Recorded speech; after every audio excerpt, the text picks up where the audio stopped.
La verdad no sé si va a ser una serie, pero quiero tomar los miércoles para compartir lo que voy a llamar, cada vez que compartamos esto, o este tipo de reflexiones, ilustraciones de carne y hueso. Ilustraciones de carne y hueso.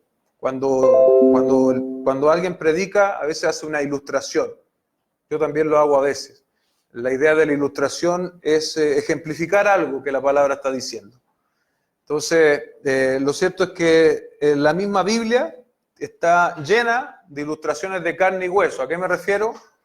A hombres que nos muestran, ¿cierto?, que ellos fueron servidores de Dios, que creyeron al Señor y que a pesar de ser hombres, porque nunca dejaron de ser hombres, nunca dejaron de ser mujeres también, ellos fueron personas que fueron fieles. Y nos muestran, de esa forma, nos muestran que aún en nuestra humana debilidad, nosotros tenemos la oportunidad de ser hombres y mujeres fieles al Señor. Y el que he escogido hoy, lo estuve pensando hace un par de semanas, y el que he escogido hoy tiene por nombre Bernabé. Bernabé es el hijo de consolación.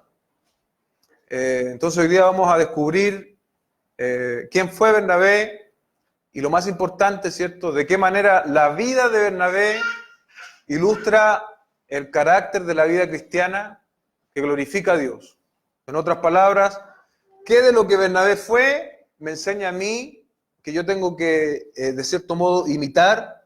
Porque esa actitud que estuvo en Bernabé, un hombre normal, un hombre como tú y como yo, con luchas, fue capaz de glorificar a Dios en muchos aspectos de su vida.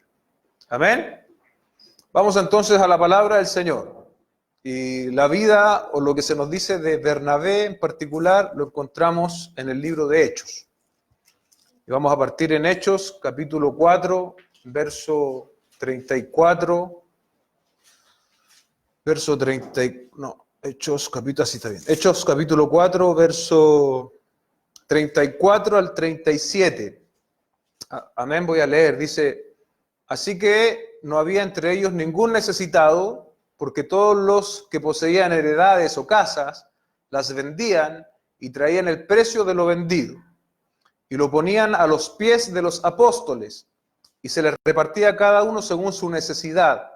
Entonces José, a quien los apóstoles pusieron por sobrenombre Bernabé, que traducido es hijo de consolación, levita, natural de Chipre, como tenía una heredad, la vendió y trajo el precio y lo puso a los pies de los apóstoles.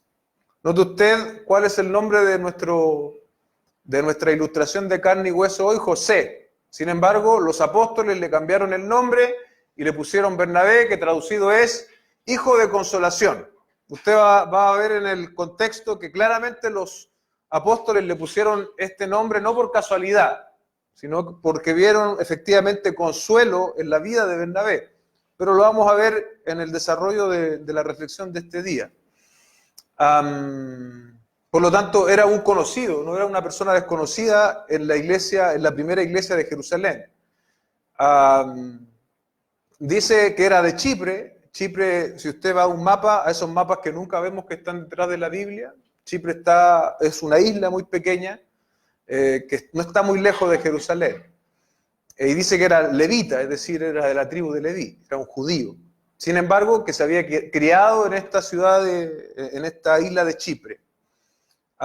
Y lo otro que llama la atención, ¿cierto? Hemos hablado de esto en otras oportunidades, cómo vivió esta iglesia. Ahora, esto no es un guiño al comunismo, por si acaso, esto de que vivían y compartían todas las cosas. Ahí se produjo algo específico y especial, y era que cuando la iglesia inició en Jerusalén, luego del Pentecostés, habían venido personas de las distintas naciones, y esas personas de distintas naciones decidieron quedarse en Jerusalén. Eso hizo que la primera iglesia fuera una iglesia comunitaria. Por eso ellos compartían las cosas. Pero no es que este concepto de compartir todas las cosas y de vivir como en comunidad sea algo para toda la iglesia de todas las épocas. Fue algo particular de esa iglesia, por lo que les dije recién. Bueno, el asunto con este hombre, con José, ¿cierto? Con Bernabé, digamos, mejor de aquí en adelante. El verso 37, mira lo que dice, como tenía una heredad, no tenía varias, no era un terrateniente, dice, tenía una heredad, y mira lo que hizo, la vendió y trajo el precio y lo puso a los pies de los apóstoles. Él vendió esta heredad, ¿cierto? Y dio todo, ese no se guardó nada, y puso todos esos recursos allí a los pies de los apóstoles, que hasta ese momento eran quienes administraban los recursos de la iglesia. Después eso cambió. Si usted ha leído el libro de Hechos, eso cambió. Después pasaron a administrarlo otras personas. Ahora, ¿cuál es la primera característica que esto nos permite reconocer? Que Bernabé era una persona dadivosa, desprendida. Bernabé era un hombre que no tenía amor al dinero. Él no estaba apegado a lo terrenal, porque fue capaz de vender su única heredad y de poner todos esos recursos en el beneficio de la iglesia que estaba comenzando. Mira lo que dice el apóstol Pablo en su primera carta a Timoteo, capítulo 6, verso 10. Dice, porque raíz de todos los males es el amor al dinero. ¿Escuchó bien? Porque raíz de todos los males es el amor al dinero, el cual codiciando algunos se extraviaron de la fe. Es muy peligroso el amor al dinero. Porque, como dice el texto, los que codician esto, el amor al dinero tiene el potencial incluso de extraviar a las personas de la fe. No solo eso, al final termina diciendo, y fueron traspasados de muchos dolores. Pero este no es el caso de Bernabé. Bernabé es una ilustración positiva, ¿sí? Es una ilustración positiva porque él dispuso de lo que era suyo y fue capaz de darlo para la comunidad de los creyentes. Y este relato, ¿cierto?, de esta venta, ¿cierto?, de lo que era de José o de Bernabé, está en el contexto, y luego usted sigue leyendo, de Ananías y Zafira. ¿Qué fue lo que hicieron Ananías y Zafira? También vendieron una propiedad, pero ellos se guardaron parte del precio. La verdad es que hasta ahí no había problema, pero el problema es que Ananías y Zafira se presentan, ¿cierto?, o dicen que ellos habían dado todo, cuando en verdad se habían guardado. Y como es imposible, ¿cierto?, que yo le puedo mentir a usted me puede mentir a mí, pero al Espíritu Santo de Dios no le podemos engañar. ¿Qué pasó ahí? Un acto que llama la atención en el relato del libro de Hechos. Este matrimonio muere, porque ambos persistieron. Pedro los entrevista de forma individual en tiempos diferentes y ambos mueren. Mueren como parte del juicio de Dios por mentir al Señor. Claramente este matrimonio sí es el contraejemplo de Bernabé, porque ellos sí quisieron guardarse. Primero ellos querían tener la admiración de la iglesia, de la comunidad. Y segundo, aún querían guardarse algo de dinero. Quizás eran algo precavidos, decían, no podemos darlo todo, tenemos que guardar algo. Pero el problema no fue ese, el problema fue que ellos mintieron. Pero justamente ahí usted tiene los dos, el ejemplo Bernabé, dándolo todo, poniendo todos sus recursos, y el ejemplo de Ananías y Zafira es el contraejemplo. Debemos nosotros como cristianos, y aquí viene la aplicación para nosotros hoy, participar de la mantención de la obra del Señor. Llámese hoy para nosotros iglesia local. Y no solo eso, debemos proveer a aquellos que tienen menos que nosotros. Es un deber cristiano hacerlo de esa forma, y se lo confirmo con otros pasajes, por ejemplo, en primera a los Corintios 16:2. 16:2. Cada primer día de la semana, cada uno de vosotros ponga aparte algo, ¿sí?, según haya prosperado, guardándolo, para que cuando yo llegue no se recojan entonces ofrendas. Este parece ser el parámetro o la forma que el apóstol propone respecto de las ofrendas. Cada primer día de la semana, ¿cierto?, es decir, el día domingo es el primer día de la semana. Cada uno de vosotros ponga aparte algo, ¿sí?, según haya prosperado, guardándolo, para que ahí viene otro que no es directamente, ¿cierto?, no nos atañe directamente, pero sí el pasaje nos está enseñando de que nosotros tenemos que guardar, apartar de lo que Dios nos ha dado para la mantención de la iglesia, ¿sí? Y eso es inaludible, ¿sí? Y respecto de los necesitados, mira lo que dice Santiago capítulo 2, de forma muy clara. Santiago capítulo 2, verso 14 al 17. Hermanos míos, ¿de qué aprovechará si alguno dice que tiene fe y no tiene obras? ¿Podrá la fe salvarle? Si un hermano o una hermana están desnudos y tienen necesidad de mantenimiento de cada día, y alguno de vosotros les dice, id en paz, calentados y saciados, pero no les dais cosas que sean necesarias para el cuerpo, ¿de qué aprovecha? Dice Santiago, no tiene ningún sentido. Ve que ahí ese tenía una respuesta espiritual, dice, ve en paz, ve tranquilo. Pero aquí Santiago está diciendo, no sirve de nada que tú le digas, te bendigo, voy a estar orando por ti, si pudiendo darle a ese hermano, a esa hermana, no lo haces.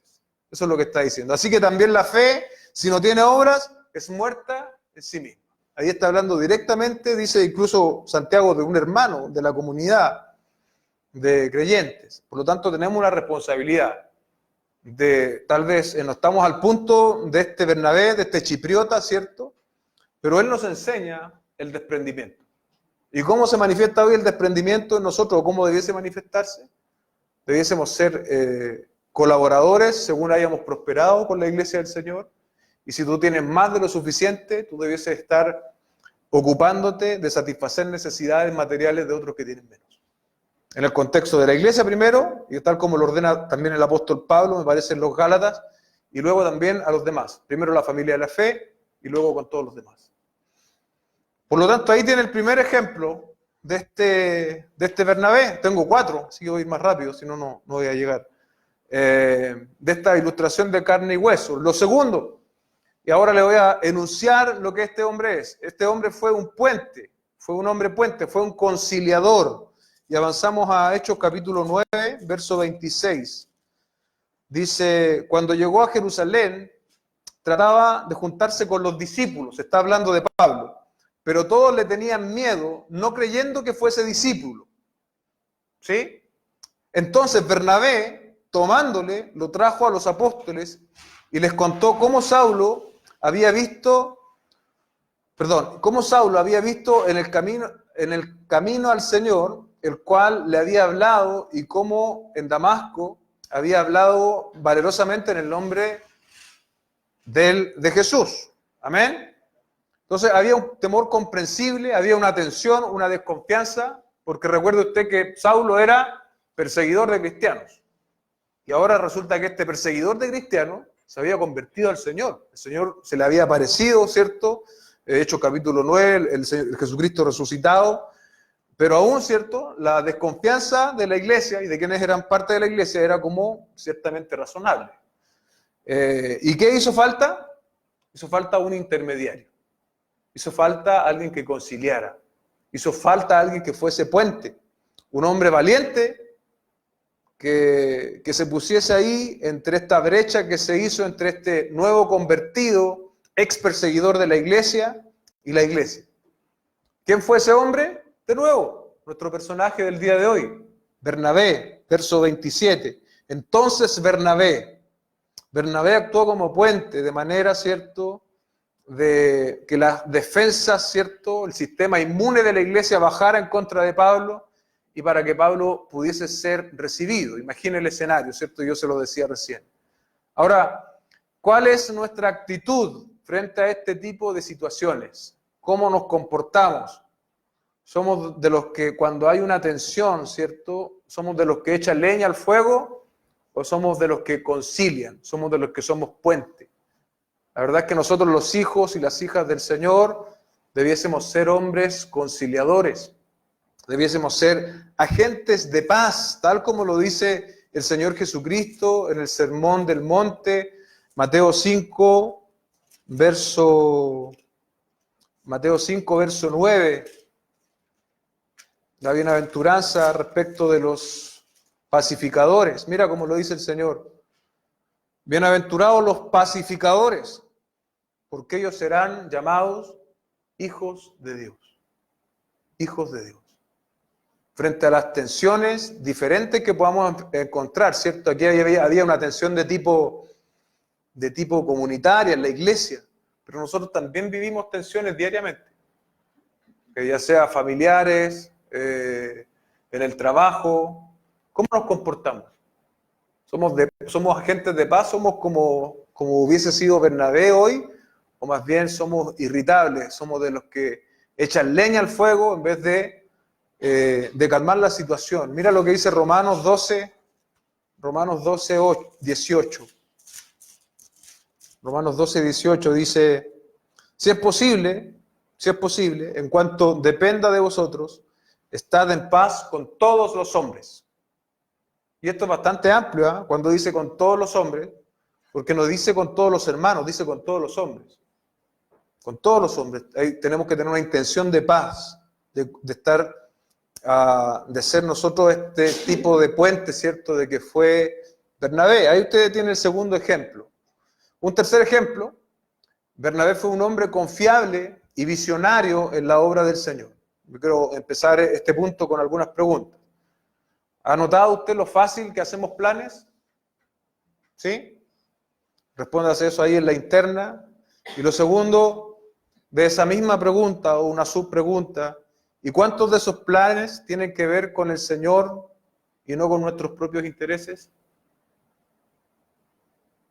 Bueno, en ese sentido Bernabé nos da un gran ejemplo, porque él fue un hombre visionario y confiable, pero en los negocios del Señor. Mira lo que dice Hechos, capítulo 11, verso 19. Voy a leer acá el 19 al 23. Ahora bien, los que habían sido esparcidos a causa de la persecución que hubo con motivo de Esteban, cuando habían apiedrado a Esteban, ¿se acuerdan? Pasaron hasta Fenicia, Chipre y Antioquía. ¿De dónde era Bernabé? De Chipre, de esa isla. No hablando a nadie la palabra, sino solo a los judíos. Mira lo que pasa en el verso 20. Pero había entre ellos unos varones de Chipre y de Cirene, los cuales cuando entraron a Antioquía hablaron también a los griegos, anunciando el evangelio del Señor Jesús. Y la mano del Señor Jesucristo estaba con ellos, y gran número creyó y se convirtió al Señor. Llegó la noticia de estas cosas a oídos de la iglesia que estaba en Jerusalén, y enviaron a Bernabé que fuese hasta Antioquía. Este, cuando llegó y vio la gracia de Dios, se regocijó y exhortó a todos a que con propósito de corazón permaneciesen fieles al Señor. Cada vez que había un avivamiento en el libro de Hechos, ¿sabes? Se enviaba a un apóstol. Generalmente era el apóstol Pedro. Está cuando se predica en Pentecostés, luego está cuando se predica en Samaria, y luego está cuando se predica en Cornelio, ¿cierto? Predicando a los gentiles. Pero en esta ocasión se manda a Bernabé. Ya no se encomienda a Pedro, sino que se manda a Bernabé. Ahora, ¿por qué se manda a Bernabé? Verso 24. Porque era varón bueno y lleno del Espíritu Santo y de fe, y gran multitud fue agregada al Señor. Es decir, Bernabé, ¿cierto? No era solamente un tipo que era capaz de dar, no era un tipo solamente conciliador, era una persona confiable, era una persona llena de fe, llena del Espíritu Santo, y que cuando necesitaron a alguien los apóstoles para enviar a ver lo que estaba sucediendo allá, se pensó en él. Ahora la pregunta es, ¿el Señor pensará en nosotros cuando quiere enviar a alguien? Cuando quiere enviar a alguien a una labor espiritual, a una tarea espiritual, y no pensemos en abrir iglesia o esas cosas. Pensemos simplemente en alguien que necesita oración. Pensemos simplemente en ir a visitar a alguien enfermo. Bueno, este Bernabé era un visionario, era una persona confiable, tenía características espirituales, tenía fruto, como nosotros también debiésemos perseguir. Pero no solo eso, y por qué yo dije que era visionario, y por qué planteaba esas preguntas al inicio de esta tercera característica. Mira lo que sucede en el 25. Bernabé estaba ahí comandado, más bien enviado por los apóstoles. Él se podía haber quedado en esa situación de líder en la iglesia de Antioquía y no haber necesitado nada más. Pero mira ahí, aquí está lo visionario que fue, y dice el 25. Después fue Bernabé a Tarso para buscar a Saulo y hallándole lo trajo a Antioquía. Nosotros leemos eso en un versículo, pero los estudiosos dicen que ciertamente Bernabé no sabía dónde estaba Saulo. Él sabía que estaba en Tarso, pero no sabía dónde encontrar. Y es muy probable que el apóstol Pablo hubiese sido rechazado por su familia por abrazar el cristianismo. Entonces no estaba con su familia, estaba viviendo quizás en otros lados, predicando el evangelio del apóstol Pablo, y Bernabé lo fue a buscar. Ahora, ¿por qué Bernabé lo fue a buscar? Si él ya estaba ahí, la iglesia estaba creciendo, todo estaba bien, porque seguro que el Espíritu de Dios había puesto en su corazón esta potencialidad del apóstol Pablo de llevar el evangelio a los gentiles. Entonces Bernabé no se conformó, sino que él fue visionario. Él fue visionario y recorrió probablemente Tarso hasta que encontró al apóstol Pablo, a Pablo, y lo reclutó. Mira lo que sucede después, verso 26, y se agregaron allí, y se congregaron allí todo un año con la iglesia, y enseñaron a mucha gente. Ahí ya estaban los dos trabajando. Y a los discípulos se les llamó a cristianos por primera vez en Antioquía. Ve cómo este fue un hombre visionario, no fue un hombre que se quedara con el poder, sino por el contrario, él supo entender los dones del apóstol Pablo, el ministerio del apóstol Pablo, y supo darle terreno para que el ministerio del apóstol Pablo siguiera empujando hacia adelante. Debemos ser hombres, mujeres visionarias, confiables, tener fruto espiritual como también tuvo Bernabé. Y cuarto, para terminar, él fue un puente. Yo ya había dicho que había sido puente, pero él fue un puente para restaurar a otros. Este gran equipo misionero conformado aquí por Bernabé y por Saulo hacen un primer viaje misionero. Usted puede encontrar esto en el libro de Hechos. Pero cuando se aprestaban a hacer el segundo viaje, Pablo y Bernabé tuvieron un cambio de opinión. Estamos ya en Hechos capítulo 15. Hechos capítulo 15, verso 36. Dice, después de algunos días, Pablo dijo a Bernabé, volvamos a visitar a los hermanos en todas las ciudades en las que hemos anunciado la palabra del Señor para ver cómo están. Y Bernabé quería que llevasen consigo a Juan, el que tenía por sobrenombre Marcos, pero a Pablo no le parecía bien llevar consigo al que se había apartado de ellos desde Panfilia y no había ido con ellos a la obra. Y hubo tal desacuerdo entre ellos que se separaron el uno del otro. Bernabé, tomando a Marcos, navegó a Chipre, y Pablo, escogiendo a Silas, saliendo encomendado por los hermanos a la gracia del Señor, pasó a Siria y a Cilicia, confirmando a las iglesias. Hubo aquí una discusión no menor. Ahora, la explicación de esta discusión, bueno, ahí mismo texto la menciona, pero para que quede más claro, 13:13, me refiero al capítulo y al versículo. Habiendo zarpado de Pafos, Pablo y sus compañeros arribaron a Perge de Panfilia, pero Juan, apartándose de ellos, se volvió a Jerusalén. En el primer viaje, Juan Marcos se devolvió. La Biblia no dice por qué, pero claramente Pablo juzgó la situación, y cuando Bernabé quería llevar a Juan Marcos al segundo viaje misionero, Pablo le dijo no. No, porque él, cuando estábamos en Panfilia, retrocedió y no siguió con nosotros en la misión. ¿Y qué dijo Bernabé? Bernabé dijo, es que yo considero que sí hay que llevarlo. Bueno, ¿quién tuvo la razón?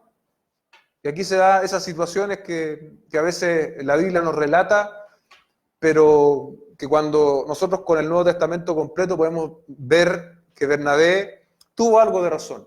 Y probablemente Pablo también. Ambos tuvieron la razón, porque en esta división, separación entre ellos, el Evangelio fue glorificado de todas maneras. Pero aquí Bernabé asume un rol de restaurador.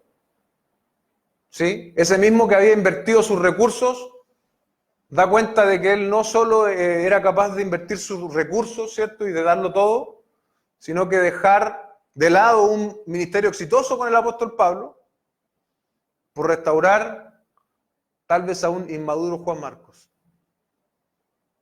¿Sí? Entonces ahí usted ve cómo el corazón pastoral, ¿cierto?, de Bernabé sale a relucir.